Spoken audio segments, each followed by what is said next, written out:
Trump बिल्कुल Trump के case में मिसकैलकुलेशन है, लेकिन जो डीप स्टेट होती है उसकी कोई मिसकैलकुलेशन नहीं होती। वो एक कंसिस्टेंसी के साथ बाय पार्टीसन होती है, चाहे पॉलिटिकल पार्टी जो भी आए, उनका एक ही एजेंडा होता है और वो सालों पे और डेकेड पे मुहित होता है। तो आप सामने का फेस कोई भी चेंज कर दें, तो उस वक्त की ज़रूरत थी कि जो बाइडन के टाइम पे ये नारा लगवाया जाए कि जी हम ये फॉर एवर वॉर्स को ख़त्म करेंगे और अमरीकियों की ज़िंदगी बेहतर करेंगे।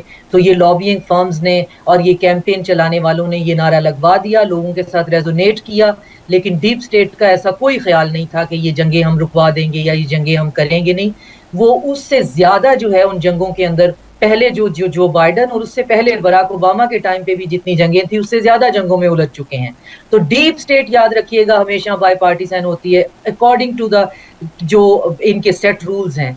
तो पॉलिटिकल पार्टियां एक हो, दो हो, तीन हो, चार हो, ट्रंप ये नारा लगा के तो आ गए। अब उसके बाद इस नारे में से बचना या निकलना तो बहरहाल उनकी अपनी विजडम पे डिपेंड करता था।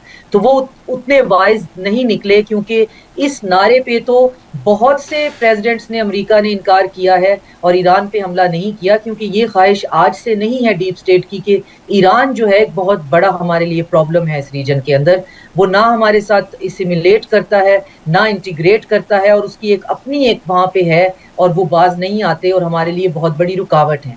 हम जहाँ आगे जा रहे हैं, रिसेंटली कुछ 3 महीने पहले इन्होंने पैक्स सिलिका एक फोरम किया है जिसके अंदर बाकायदा इन्होंने बताया है कि जी हम अब मिनरल्स जो हैं वो कैसे एक्सट्रैक्ट करेंगे, कैसे हम आने वाला फ्यूचर अपना ठीक करेंगे। सिलिकॉन वैली के सारे जो बड़े हैं वहाँ पे इकट्ठे हुए हुए थे, वो अपना एक इंटरनेशनल जो है वो कंसोर्शियम ऑफ मिनरल्स बना रहे हैं। तो ये सारी बातों के ताने बाने अल्टीमेटली यहीं पे हैं कि हम कल के हेजमॉन या एम्पायर थे, हम आने वाली सदी के भी हेजमॉन और एम्पायर रहना चाहते हैं। मगर मसला ये है कि ये जो फॉर एवर वॉर होती हैं ये ड्रेन कर देती हैं, ये रिसोर्सेज से को डिप्लीट कर देती हैं और कैपेसिटी को जो है वो मिनिमाइज कर देती हैं। तो आम अमरीकी जो है उसकी ज़िंदगी इतनी बदतर हो चुकी है कि वो इतनी जंगें और जो उसके टैक्स के पैसों से हैं और जिसका उसको बराह रास्त कोई फ़ायदा या कोई नुकसान नहीं है, तो वो ये जंगें करना नहीं चाहता है।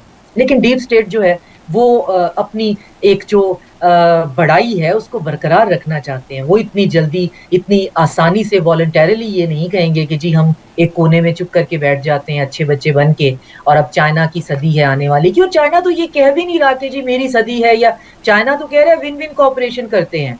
विन विन कॉपरेशन का मतलब है कि आप भी कारोबार करें, हम भी करते हैं, सिक्योरिटी को इंडिविजिबल रखते हैं, आप भी सिक्योर रहें, हमें भी सिक्योर रहने दें। ये तो वो पुराना मॉडल है ना कि सिक्योरिटी जीरो सम होगी, कॉपरेशन जो है वो हमेशा हेजमॉन की तरफ टिल्टेड होगी, उसको फायदा देगी और जो कमजोर है उसका नुकसान होगा।